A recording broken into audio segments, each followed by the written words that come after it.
friends closer, but keep your enemies closer is the advice I got from my auntie when I was probably about 7.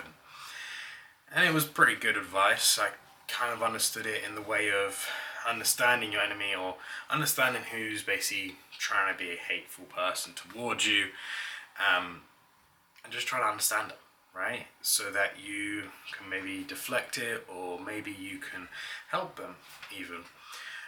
I used it mostly in games, trying to understand what the other person sees, right? Or trying to understand what they are going to do and trying to predict it. And that was pretty much how I used that saying or understood it. Until this morning, when I watched something of someone that is very much in the public eye, and I think they were using this saying as well. Keep your friends closer, but your enemies closer. And it seemed that they were keeping their enemy very, very close. And it struck me.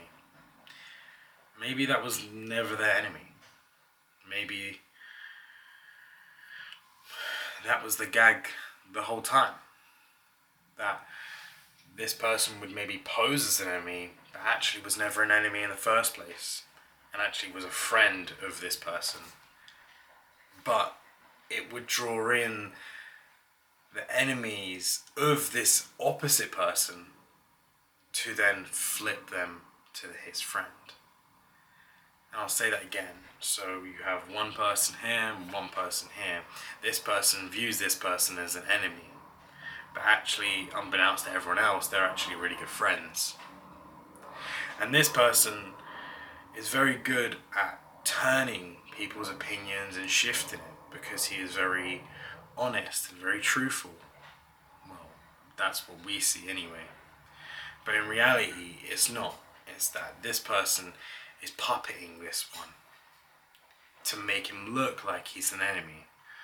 But in reality, at the flick of a switch, he can become very good friends with this person. It made me think about the saying a lot differently. I used it in games and maybe a little bit in real life. But there are some people that actively use it to manipulate and hide and lie. I used to think that you have sets of people, right?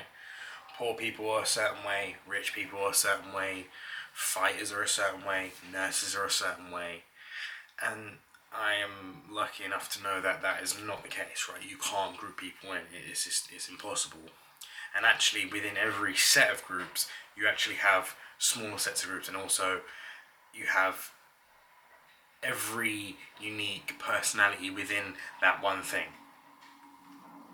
Yes, a nurse is probably going to be more generous, right, or more niceties, but that doesn't mean that you won't get annoying people or nervous people or, you know, smart and dumb people within that same category, right, within that same group. You'll always get a variety of the same, the variety of different sets of personalities within the same group. Even though they may all have similar attributes, there's a big variety of personalities within that. I talk about this because I used to think that sets of groups were a certain way, and actually it's a lie. It's a lie that I got taught, something that I got shown to be a lie. So when you take any group of people, right, no matter what it is, you know, let's say all the people from UFC, they're all aggressive. Well, no, of course not. They may be a bit more aggressive than the average, but there are really nice people, very kind people. You have very generous people, very thoughtful, maybe their EQ's high, right? Everyone has different personalities, even though that trait might be upscaled in their line of work. Take politicians, for example. They are always pinned as liars and deceitful, which for the most part probably is skyrocketed because of the trade they're in. But that doesn't mean that there's not honest people in there. And they might lie as well, but for the most part they might tell the truth. Let's take religious leaders, right? You might see them as very honest and very truthful and do good for the most part. But they can do bad as well. Just because they're a religious leader don't mean that they can't do bad. So the lesson here for you today is to, when you see a group of people, understand that there's probably going to be loads of common denominators between them, right? There's going to be loads of things that are very similar, but that doesn't make them all indistinguishable from each other. You can have big drastics in the same place whilst also having common features. I guess from my life and being let down quite a lot, that I'm actually quite paranoid with, leaders, people in power, and what they say and what they do.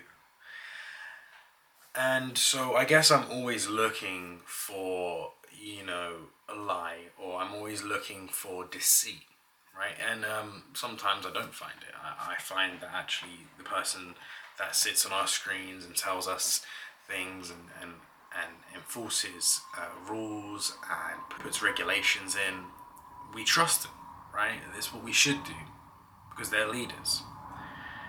But again, just because they're a leader doesn't mean they can't be crap at some things. I guess it comes back to the video I did yesterday with school. Don't always take the information you get given and eat it up. You have to inspect it, at least briefly. You don't need to go on a 5-hour research of if they were talking the truth or not, right? But, have a little look to see if there's things in the food they've given. Humans work best together. And sometimes you need someone that's a bit paranoid like me. And sometimes you need, a chill person to go, you're a little crazy, mate, And that's the beauty of everyone. We're all different and we all work in different ways. And we've all got our special features. And sometimes, again, you may need to have a keen eye, and sometimes you may just need to chill out and go on with your day and ignore it.